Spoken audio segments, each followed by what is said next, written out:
Hello YouTube subscriber people, my flip apparently does not like selfie mode very much. I am at my highest extension and you probably, it's cutting me off or something. Yay HD video. This is the first in a series of tutorial videos. I'm going to focus on recording now because honestly to me the biggest part of making successful recordings is having a good tone. Of course that sort of depends on the person, but I'm rather fond of my guitar tone in general. It's pretty much where I'd like to be at. I've started to fine-tune it a little bit more even than now, but basically, if you've been a guitarist and haven't really recorded or definitely played live a lot, really like the tone of your current setup, if you really like what it sounds like, the best way to try to record it is not through an audio thing, but through an amp. And this is a fairly low volume way. I mean, if you practice anyway, you probably have to turn it up, you know, and bother your parents, but then sometimes you can do other things. So, basically, it's not as high cost as people think to gather some things. And I know people are often on buzzers, but if you have a microphone, at the very least, you can do. So, to that end, this is an Audio-Technica AT2020, a fairly decent condenser microphone, so that has its own set of requirements, but you could realistically use a dynamic microphone. Even if you get it from $50 at Radio Shack, it should work just fine. This was $120 with another condenser microphone, so pretty good deal, about 60 bucks for this mic. Now, I know that sometimes is out of the reach for everybody, but as I said, you can usually make do with a fairly cheap $10 mic. Of course, I have a nice guitar, sounds good, simple enough.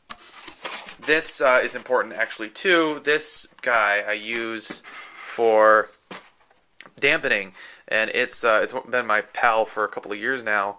This literally came from a humidifier I bought, and so if you buy any electronics, keep an eye, because this literally fits together over my speakers. So pretty good on that actually. I really think that works well.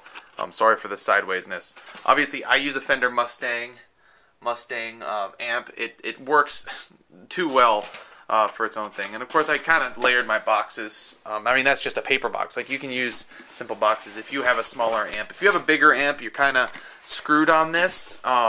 You can probably still prop this up on something. It really depends on what you want to do. So, you can't really see, but right here about on the amp is the cone. So, you want to get this guy as close to the cone as possible so that you can do what you want to do. And that's generally how it goes. And so, I package it like this. So, this is what it looks like. I mean, in the end, literally pretty straightforward. I don't really know what else to say about it other than it's a pain in the butt sometimes, because if you want to do anything else with your amp, it's pretty much stuck.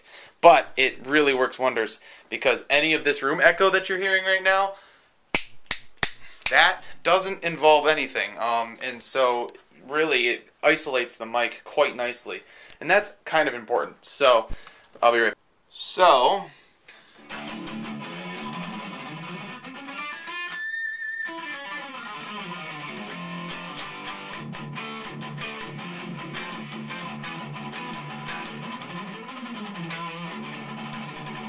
see, not too loud, you know, I'm actually kind of speaking a little louder than that's projecting out, which is kind of the point. It dampens it a little bit.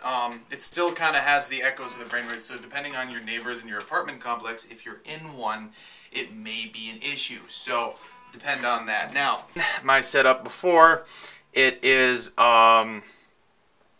it's, you know, kind of complicated. You really only need this or this.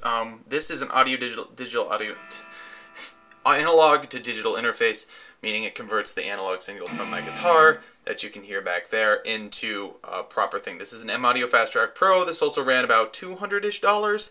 You'll have to check recent pricing. I bought this years ago. So you do need an interface of some kind. Do you need a Fast Track Pro? No, you can probably get just a single one. I like having two. I figured it'd give me room to grow, and I was right because I've had this for years. So it's a good investment, something that you do indeed need to get this started. Although depending on your DAW, I know for a fact this particular amp, if you invest $200 into it, let me see. Yes, it was $199.99. You can see the price there. That amplifier will allow you to actually record, and I can probably go over something like that later, although go to fender.com/fuse, and you'll be able to figure that out. Okay.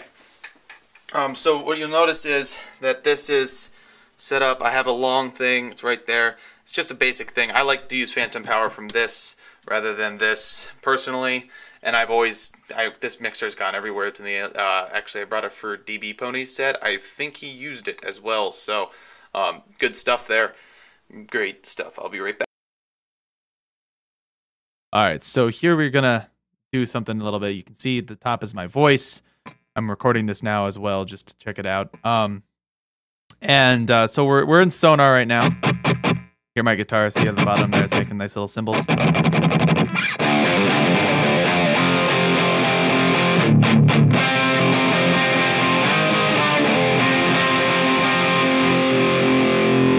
I didn't tune up beforehand.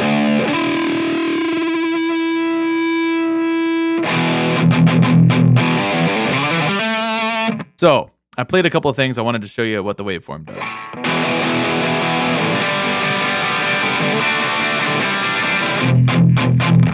The low end carries a lot more to it. What I typically do on my mixer, if I have one, is keep an eye that you're probably going to have to adjust the tone a little bit. So just keep that in mind when you're doing things, that you're going to have to do some EQs later on in your recording. So, that being said, I'm just going to turn this down a tad. So when you're recording, just keep that in mind that you're going to have that, and it's not going to be very easy to edit. Now, if you're recording, and I'll show you in a bit, if you're recording with direct in, you'll be able to see each chunk, but as it is, you don't really get to see much. You'd have to really zoom in. So editing is kind of hard. So you really got to be sure of your playing and be clean with it when you're doing it this method.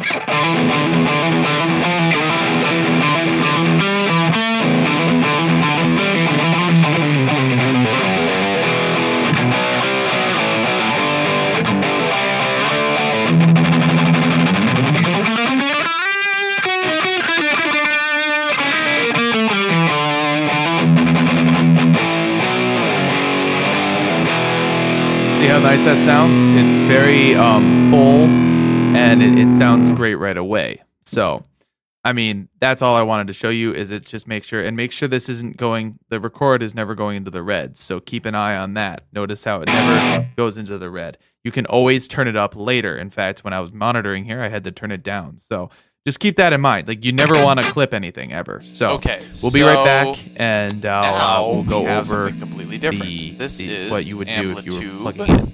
Very nice. It's actually free.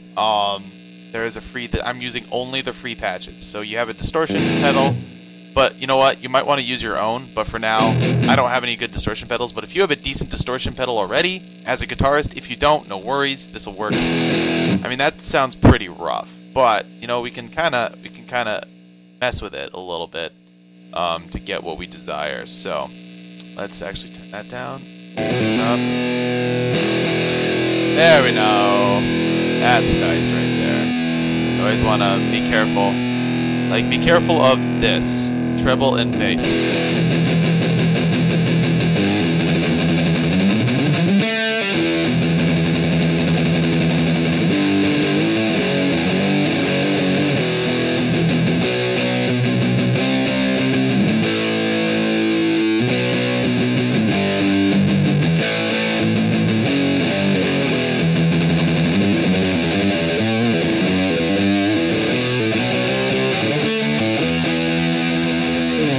Okay, so that's kind of cool, but then if you drop the middle a little bit, which I'll do in post here, because I have to, but you drop the middle.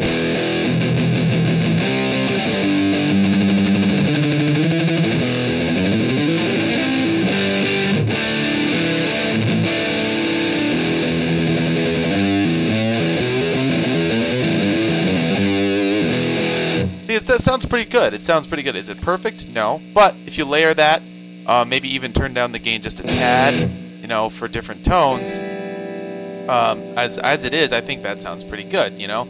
So you can just go with all of that and make it your own. And one more thing, you could probably hear some noise. You'd be hearing noise, but I'm going to adjust that, and just you can hear that there's no noise throughout this. I hope but that there is. This shows you some There would be, but this has a noise gate on it too, so it helps you prevent noise issues. Oftentimes, it's and once really hard to again, get a good tone, and I wanted to show don't you that let really, this go into the red right here. In fact, I could probably turn up my input a little bit more, but that's the sort of thing you got to realize. All right. On the other hand, if you want, you can get a stealth plug or something similar from IK Multimedia, and that's $100, and you can plug in your guitar. And then Amplitube is free, and it has a pretty good sound to it, as you'll hear, as you heard. So I think, it's where there's a will, there's a way, and at the very least, you can start making demo recordings that sound pretty freaking awesome, and then go from there. You can always upgrade Amplitube. They have deals running all the time, so if you don't like the tone, good thing about Amplitube is you can just re-amp everything. So long as your playing is good. So that's how everything goes with that.